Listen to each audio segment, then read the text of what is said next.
ಪ್ರಿಯ ಸ್ನೇಹಿತರೆ, ಕಳೆದ ಎಪಿಸೋಡ್ನಲ್ಲಿ ನಿಮಗೆ ರಾಜೇಶ್ ಖನ್ನಾ ಅವರ ಬಾಲ್ಯದ ಬಗ್ಗೆ ಹೇಳಿದ್ದೀವಿ.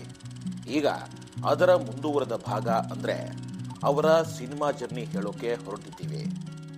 ರಾಜೇಶ್ ಖನ್ನಾ ಅವರ ಕಾರು ಲಾರ್ಡ್ ರೆಸ್ಟೋರೆಂಟ್ ಹೊರಗಡೆ ನಿಲ್ತಿತ್ತು ಅಂತ ಹೇಳಿದ್ದೀವಿ ಅಲ್ವಾ? ಎಸ್, ಈಗ ಅಲ್ಲಿಂದಾನೇ ಹೇಳ್ತೀವಿ ಕೇಳಿ. ರೆಸ್ಟೋರೆಂಟ್ಗೆ ಬರ್ತಿದ್ದ ರಾಜೇಶ್ ಖನ್ನಾ ಅವರು ಅಲ್ಲಿ ಬರುವ ಡೈರೆಕ್ಟರ್ಸ್ ಮತ್ತು ಪ್ರೊಡ್ಯೂಸರ್ಸ್ ಅವರನ್ನ ನಿಲ್ಲಿಸಿ, ನನಗೆ ಒಂದು ಚಿಕ್ಕ ಪಾತ್ರವಿದ್ರೆ ಕೊಡಿ, ನಾನ್ ಮಾಡ್ತೇನೆ ಅಂತ ಕೇಳ್ಕೊಳ್ತಾ ಇದ್ರಂತೆ. ಆದ್ರೆ ಯಾರೊಬ್ರು ಚಾನ್ಸ್ ಕೊಡೋಕೆ ಮುಂದೆ ಬರಲಿಲ್ಲ. ಶಂಕರ್ ಜೈಕಿಶನ್ ಅವರು ಒಂದು ಇಂಟರ್ವ್ಯೂ ನಲ್ಲಿ ಹೇಳ್ತಾರೆ, ರಾಜೇಶ್ ಖನ್ನಾ ಅವರು ರೆಸ್ಟೋರೆಂಟ್ಗೆ ಬಂದು ಹೋಗೋದನ್ನ ನಾವು ನೋಡಿದ್ದೀವಿ ಅಂತ. ಆಗ ಅವರು ಇನ್ನೂ ನಾಯಕ ನಟ ಆಗಿರ್ಲಿಲ್ಲ, ಸೊ ಅವರನ್ನು ಗುರುತಿಸ್ತಾ ಇರಲಿಲ್ಲ.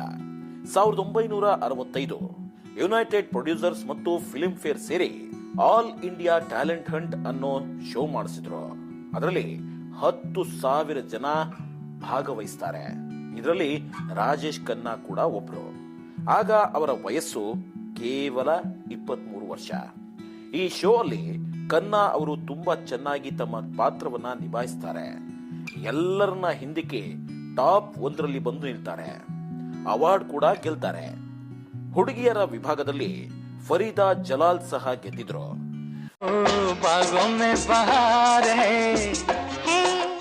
ರನ್ನರ್ ಅಪ್ ಆಗಿ ವಿನೋದ್ ಮೆಹ್ರಾ ಹಾಗೂ ಲೀನಾ ಚಂದ್ರವರ್ಧನ್ ಉಳಿದುಕೊಳ್ತಾರೆ. ರಾಜೇಶ್ ಖನ್ನಾ ಅವರಿಗೆ ಬಹುಮಾನದಲ್ಲಿ 2 ಸಿನಿಮಾ ಆಫರ್ ಕೂಡ ಬರುತ್ತೆ.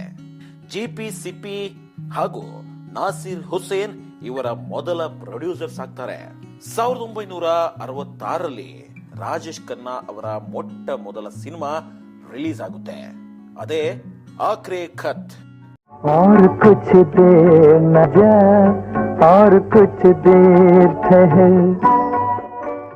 ಈ ಸಿನಿಮಾ ಬಾಕ್ಸ್ ಆಫೀಸ್ ನಲ್ಲಿ ದೊಡ್ಡ ಹಿಟ್ ಆಗುತ್ತೆ. ಇದರ ನಿರ್ದೇಶಕರು ದೇವಾನಂದ್ ಅವರ ತಮ್ಮ. GPCP ನಿರ್ಮಾಣದಲ್ಲಿ ಇವರ ಇನ್ನೊಂದು ಸಿನಿಮಾ ಮೂಡಿಬರುತ್ತೆ, ಅದೇ ರಾಸ್. ಇದರ ನಿರ್ದೇಶಕರು ರವೀಂದ್ರ ದೇವೆ.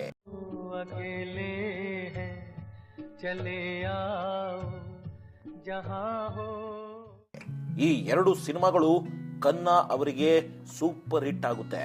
ಅದರಲ್ಲೂ ಆಕ್ರಿ ಖತ್ 1967ರ ಬೆಸ್ಟ್ ಫಾರಿನ್ ಲ್ಯಾಂಗ್ವೇಜ್ ಫಿಲ್ಮ್ ಅಂತ ಹೇಳಿ ಆಸ್ಕರ್ಗೂ ಸಹ ನಾಮಿನೇಟ್ ಆಗುತ್ತೆ. ರಾಜೇಶ್ ಖನ್ನಾ ಅವರು ಹಿಂದೂ ನ್ಯೂಸ್ ಪೇಪರ್ ಸಂದರ್ಶನ ಒಂದರಲ್ಲಿ ತಮ್ಮ ಸಿನಿಮಾ ರಾಜ್ ಅನುಭವ ಹಂಚಿಕೊಂಡಿದ್ರು. ರಾಜ್ ಮಾಡುವಾಗ ನನ್ನ ಮುಂದೆ ಇದ್ದ ಆಕ್ಟ್ರೆಸ್ ಬಬಿತಾ ಅವರು ಆಗ್ಲೇ ಫೇಮಸ್ ಆಕ್ಟ್ರೆಸ್ ಆಗಿದ್ರು. ಅವರ ಮುಂದೆ ನಟಿಸಬೇಕಾದ್ರೆ ತುಂಬಾ ಟೇಕ್ ಆಗ್ತಿತ್ತು. ಡೈಲಾಗ್ ಬಂದ್ರೆ ಬಾಡಿ ಲ್ಯಾಂಗ್ವೇಜ್ ಮ್ಯಾಚ್ ಆಗ್ತಾ ಇರ್ಲಿಲ್ಲ, ಬಾಡಿ ಲ್ಯಾಂಗ್ವೇಜ್ ಬಂದ್ರೆ ಡೈಲಾಗ್ ಬರ್ತಾ ಇರ್ಲಿಲ್ಲ. ಆಗ ಡೈರೆಕ್ಟರ್ ಅವರೇ ಖುದ್ದು ನಟನೆ ಮಾಡಿ ತೋರಿಸ್ತಿದ್ರಂತೆ, ಹೀಗ್ ಮಾಡು ಹಾಗ್ ಮಾಡು ಅಂತ. ಆಗ ಖನ್ನಾ ಅವರು 1 ನಿಮಿಷ ಯೋಚನೆ ಮಾಡ್ತಾರಂತೆ, ನಾನ್ ಯಾಕೆ ಹೀಗೆ ನರ್ವಸ್ ಆಗ್ತಿದ್ದೀನಿ ಅಂತ. 1967ರಿಂದ ರಾಜೇಶ್ ಖನ್ನಾ ಅವರ ಜೀವನದಲ್ಲಿ ಸಾಲು ಸಾಲು ಸಿನಿಮಾಗಳು ಬರೋದಕ್ಕೆ ಶುರು ಆಗುತ್ತೆ. ಔರತ್, ಬಹರೋಂ ಕಿ ಸಪ್ನೆ, ಡೋಲಿ, ಇತ್ತಿಫಾಕ್, ಆರಾಧನಾ ಚಿತ್ರಗಳು ಮಾಡಿದ್ರು. ಅದರಲ್ಲೂ ಆರಾಧನಾ ಯಾರಿಗ್ ಗೊತ್ತಿಲ್ಲ ಹೇಳಿ. ಈ ಚಿತ್ರದ ಒಂದು ಹಾಡು ಅಂತೂ ಇಂದಿಗೂ ಎಲ್ಲರ ಬಾಯಿಲಿ ಗುನುಗುತ್ತೆ, ಅದೇ ಮೇರಿ ಸಪನೋ ಕಿ ರಾಣಿ ಕಬ್ ಆಯೇಗಿತ್ತು. ಈ ಸಿನಿಮಾದಿಂದ ರಾಜೇಶ್ ಖನ್ನಾ ಅವರನ್ನ ದೇಶದಾದ್ಯಂತ ಇಷ್ಟಪಡೋಕೆ ಶುರುವಾಗುತ್ತೆ. ರಾತ್ರೋರಾತ್ರಿ ರಾಜೇಶ್ ಖನ್ನಾ ಅವರು first super star of India ಆಗಿ ಬೆಳೆದು ನಿಲ್ತಾರೆ. ರೂಪ ತೆರಾ ಮಸ್ತಾನಾ, ಪ್ಯಾರ್ ಮೇರಾ ದೀವಾನಾ. ರಾಜೇಶ್ ಖನ್ನಾ ಅವರ ಜೀವನ ಚರಿತ್ರೆ ಮುಂದುವರಿಯುತ್ತೆ ಮುಂದಿನ ಎಪಿಸೋಡ್ನಲ್ಲಿ.